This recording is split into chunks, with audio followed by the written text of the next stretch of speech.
Bem-vindos ao Pode Sim, eu sou o Carlos Luiz. Hoje vamos já respondendo aí a pergunta do Xander, né? Nos mandou um e-mail perguntando sobre se não teríamos Pode Sim de Natal, sobre Jesus, sobre o Natal, sobre Jesus. A resposta é sim, aqui está um dos Pode Sims de Natal. Não teremos apenas um, teremos vários. Hoje a gente vai conversar um pouco sobre a preparação da vinda do Cristo ao mundo. No próximo Pode Sim, véspera de Natal, vamos falar já do nascimento de Jesus. E depois nós vamos explorar, vamos conversar, bater um papo sobre a relação entre Jesus e os famoso, né, e belíssimo Salmo 23, né, que começa dizendo: "O Senhor é meu pastor, nada me faltará". A gente vai trabalhar um pouco mais essa imagem, né, de Jesus, né, como o bom pastor. Para que não ache que nós estamos inventando tudo isso, vamos às fontes, né? Vamos utilizar hoje e também nos outros o livro Boa Nova, que é um livro psicografado pelo Francisco Cândido Xavier, do espírito Humberto de Campos, né? O autor do livro é Humberto de Campos.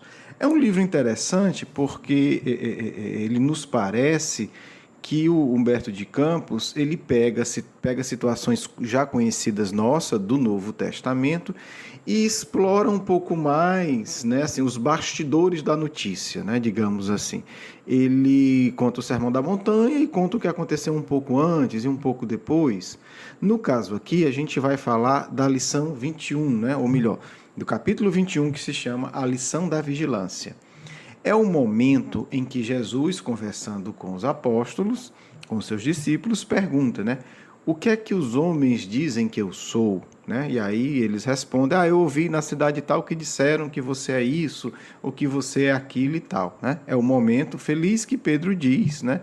Tu és o enviado de Deus ao mundo, tu és o Messias. Vamos depois falar, né, o que Messias, que enviado de Deus é esse, no próximo programa.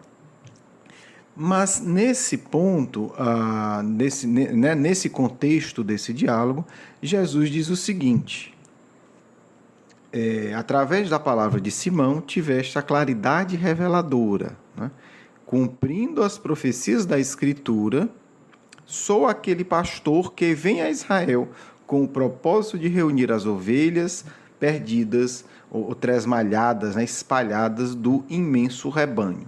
Então, o próprio Cristo, tanto no Novo Testamento, quanto nas psicografias, né, nessa psicografia aqui do Chico Xavier, né, específico, né, que conta um pouquinho do bastidor do Novo Testamento, ele se coloca como o bom pastor.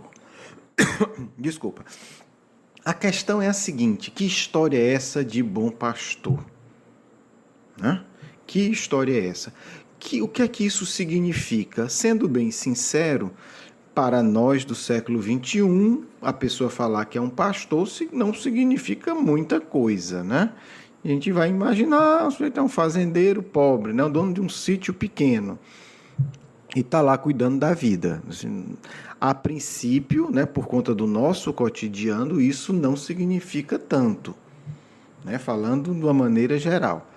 A questão é a seguinte: e aí é importante a gente entender, parece brincadeira, mas é muito significativo. Jesus não é brasileiro. Jesus não é europeu. Jesus sequer é ocidental. Jesus é oriental. E ele não é apenas oriental, ele viveu no Oriente há 2000 anos atrás. E aí é o primeiro desafio. Se a gente quer entender o que o nosso mestre disse, a carga emocional, a imagem que ele passou nos seus ensinamentos, é indispensável que a gente tenha um mínimo de noção do que era a cultura do Cristo de 2000 anos atrás. E aí eu vou dar um passo a mais, para ficar mais interessante. Se nós de fato quisermos entender a cultura do Cristo de 2000 anos atrás, a forma como ele falava, os símbolos que ele usava, nós obrigatoriamente teremos que entender a história de Israel. Por quê? Porque Jesus, ele brincava, no sentido mais legal do termo, e com os símbolos da cultura judaica. Então, o símbolo do pastor é um símbolo poderosíssimo que já existia 1000 anos antes de Jesus.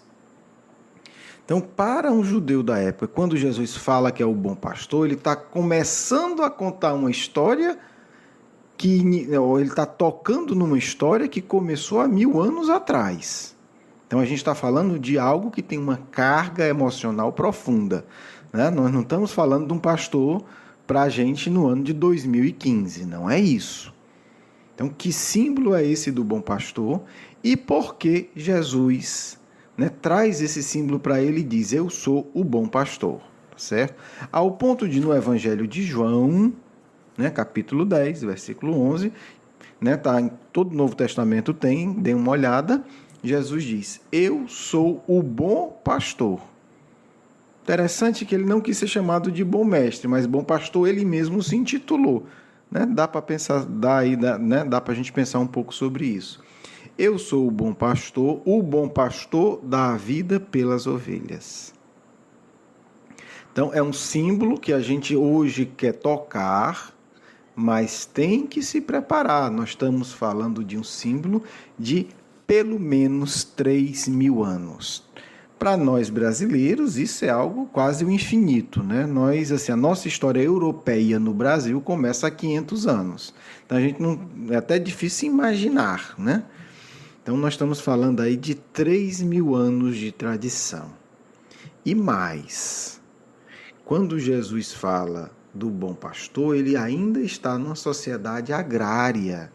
Então, o pastor é uma figura do dia a dia, é uma figura conhecida. Todo mundo tem noção clara do que é um pastor. Todo mundo tem noção clara de como o pastor se relaciona com as suas ovelhas. Todo mundo tem uma noção clara de como as ovelhas se comportam.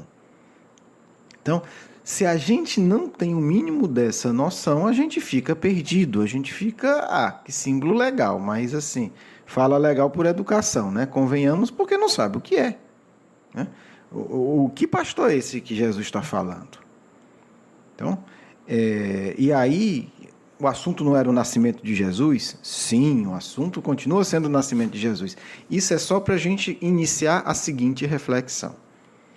Quando Davi, né, escreve os Salmos e fala do bom pastor, ele já está começando a criar uma imagem por ordem do Cristo. E aí é isso que a gente tem que entender.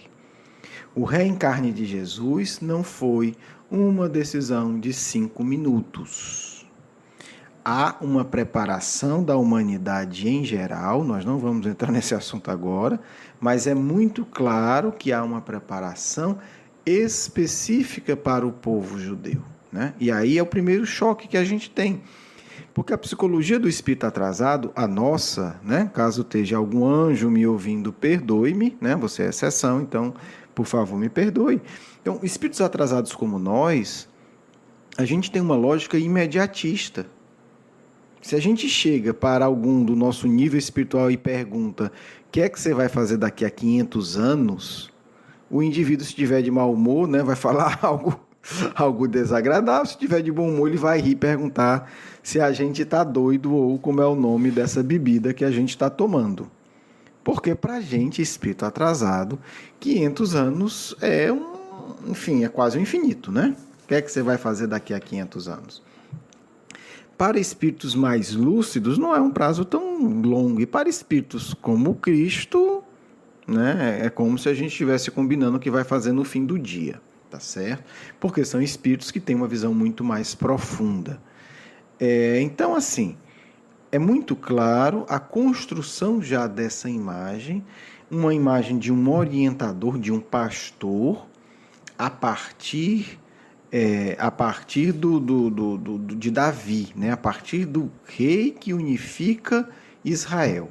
Né? Quem define que a capital de Israel será Jerusalém é Davi. Né? Quem constrói Jerusalém pela primeira vez e diz nesse local será a capital do povo judeu foi o rei Davi, né? Muitos chamam de o rei poeta, outros de o guerreiro poeta. Quando a gente for ler o Salmo, a gente vai falar um pouco da vida do Davi até para entender. O ponto de destaque para a gente começar a entender a história. Jesus viveu há 2000 anos atrás e Jesus se apropriou, né, lidou, interagiu com a cultura que tinha pelo menos 1000 anos. Claro que tem mais, tá certo? Porque antes de Davi nós tivemos Moisés, antes tivemos Abraão. Mas a imagem forte do pastor começa, né, se consolida, pelo menos é a opinião atual, né, que eu sei, que eu tenho acesso, a partir de Davi. Tanto é que o Salmo 23 hoje ainda é conhecidíssimo, né? Mesmo para pessoas que não têm um estudo, uma reflexão maior sobre religião. Então, essa imagem nos mostra que há um planejamento prévio. Quer dizer, o reencarne de um governador espiritual num mundo atrasado como a Terra, né, não precisa ter informação espiritual para saber que deve ser algo complicadíssimo e requer toda uma preparação nossa, não é do Cristo, mas uma preparação para que ele consiga nos ajudar mais, ou melhor, que a gente se permita ser mais ajudado. Então, esse é o primeiro ponto, certo? É entender que quando a gente fala de Jesus, a gente tem que fazer um deslocamento cultural. Nós estamos falando de um espírito governador do planeta que viveu no Oriente. Vamos só, né, começar a degustar um pouco do Salmo 23, para que não fique só uma coisa muito teórica, né? Tentar dar um exemplo da importância de entender a cultura da época, né? Eu vou ler o item 1 e 2, né? O versículo 1 e 2 do Salmo 23. O Senhor é meu pastor, nada me faltará. Deitar-me faz em pastos verdejantes, guia-me mansamente a águas tranquilas. E aí já tem muito pano para manga, né? Fazendo aqui o tributo, homenagem e agradecimento a Kenneth Bailey, né? Que é hoje, né, talvez seja o maior estudioso, né, dessa relação do Salmo com Jesus, né, e ele tem um livro chamado O Bom Pastor. Então a gente está baseando muito aqui do que a gente vai falar nele e além de outros autores, tá certo? Erros, responsabilidade minha, né? Não vamos culpar esse amigo estudioso, amigo, porque nos ajuda. E aí ele vai destacar algo belíssimo, né? Quando Davi fala, deitar-me faz em pastos verdejantes, a gente pensa, tá, que legal, né? Um gramado bonito, né? Mas não é isso. Na região que Jesus vive, importante entender que o pastor todo dia pega suas ovelhas e vai buscar o pasto. E há algo curioso em termos de clima, para a gente entender. Quer dizer, em média, na região, né, Davi, na região que Jesus viveu, você vai ter pastos verdes apenas, né, 3 meses por ano. Quer dizer, você tem 9 meses de pasto semi-seco, né, ou seco, e 3 meses, né, com o pasto verdejante. Eu que sou aqui do Ceará, do Nordeste, tenho talvez mais noção de quem não seja do que é isso, né? Quando chove, quando está seco, a gente anda pelo interior como está agora, dói o coração, é triste, né? É doloroso, é feio, né? Desagradável. Quando dá uma chuva e tudo começa a ficar verde, você é contagiado por alegria, mesmo que você não seja agricultor, né? Que não é como o meu caso, não sou agricultor, mas aquilo lhe envolve de alguma maneira. E as pessoas que estão em volta também. É muito comum, num ônibus, num carro, as pessoas comentarem, olha como está bonito. Então, o pasto verdejante é algo relativamente raro, é algo raro. De 12 meses ocorre 3. Então, é importante entender que para esse contexto, quando um pastor leva, né, vai me levar em pastos verdejantes, né, nós estamos falando de algo muito especial. Né? Depois de 9 meses, 10 meses de seca, você vai deitar naquele gramado, naquele pasto verde, bonito, viscoso, cheio de vida. E é óbvio que é uma metáfora, gente. Davi é que está escrevendo, né? Não é uma ovelha. Então, não vamos pensar que pasto verdejante é só capim, né? É um símbolo muito sensibilizador para quem vive essa realidade. certo? Isso é uma coisa. E aí depois ele fala: guia-me mansamente a águas tranquilas. E aí a gente pode tanto entender o aspecto mais concreto, porque a ovelha, ela não bebe em água turva. Se um rio é caudaloso, a ovelha não bebe água. Ela só bebe água se for água parada ou água tranquila, uma corrente muito suave. Então, o bom pastor, o pastor vai ter cuidado de levar a sua ovelha e de dar águas tranquilas.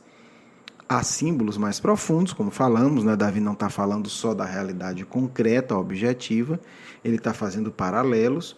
A água, né? É interessante que no Gênesis, né, Deus paira sobre as águas. Então a água também aí pode ser entendido como um elemento primeiro.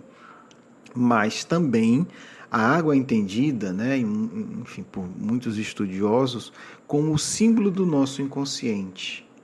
Né? Muitas vezes, quando você está num processo de autoconhecimento mais intenso, você pode sonhar mergulhando profundamente no mar, mergulhando profundamente na água. São símbolos.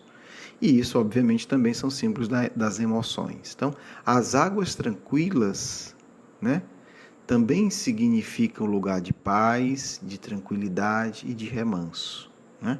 Tanto a água que corre suavemente, quanto as emoções que se acalmam, que se tranquiliza. Então aí nós trabalhamos apenas 2 itens do Salmos 23. Né? A partir daí, os símbolos começam a ser construídos, mesmo que a gente não saiba, né? Eles nos tocam, porque eles têm essa pluralidade de interpretação e têm, ao mesmo tempo, uma simplicidade direta, né?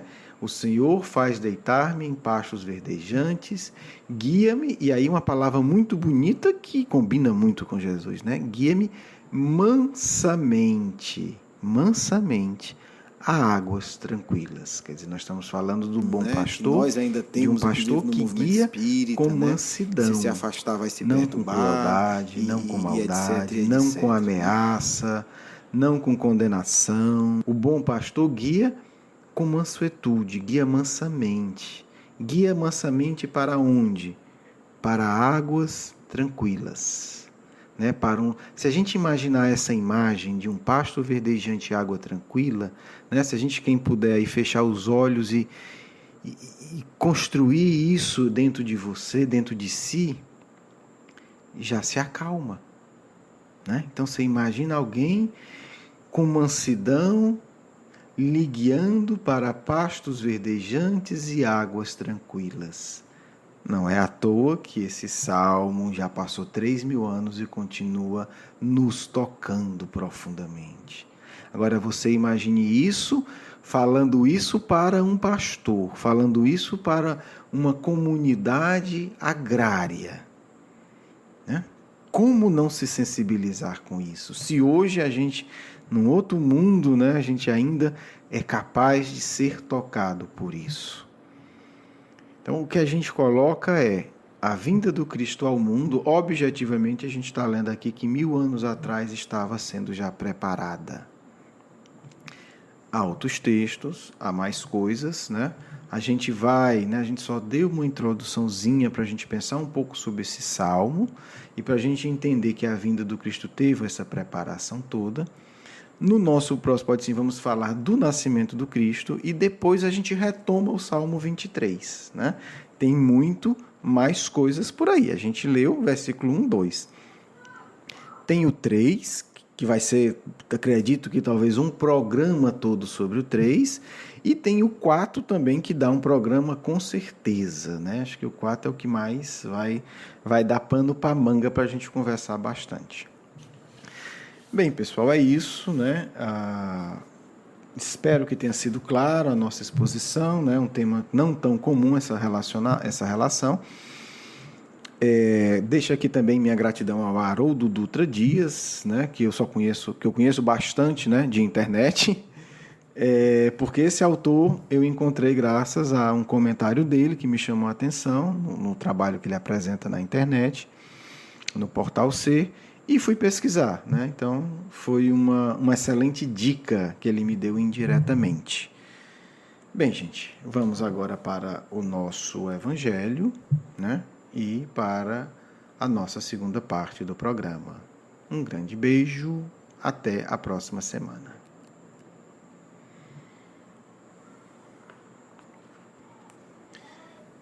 Se alguém vos bate na face direita, apresentai-lhe também a outra. Tendes aprendido o que foi dito, olho por olho, dente por dente. Eu vos digo para não resistirdes ao mal que vos queiram fazer. Mas se alguém vos bate na face direita, apresentai-lhe também a esquerda. E se alguém quer demandar convosco para tomar a vossa túnica, abandonai-lhe também vossa capa. E se alguém quer vos constranger a fazer 1000 passos com ele, fazei ainda 2000. Dai àquele que vos pede, e não repilais aquele que vos quer tomar emprestado. Mateus capítulo 5, versículo 38 a 42.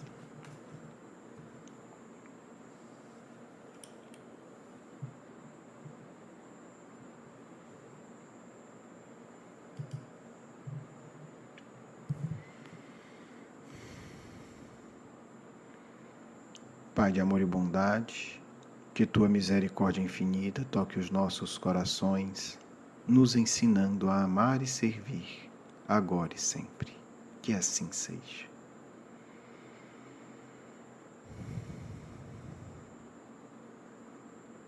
Caros irmãos de ideal espírita, que o Cristo toque os vossos corações, vos ensinando a ser dóceis e humildes ao verdadeiro pastor de todo o planeta, o nosso Mestre tão amado, Jesus de Nazaré. O Cristo é o símbolo mais profundo do amor de Deus, que concede vida a todos nós. Devemos, amigos, a esse Espírito extraordinário não apenas o agradecimento formal, não apenas a busca por Ele para que Ele console as nossas dores. Não. O Cristo é o bom pastor. É aquele que tem prazer em nos ver em paz. É aquele que se regozija ao observar que estamos intimamente banhados por águas tranquilas.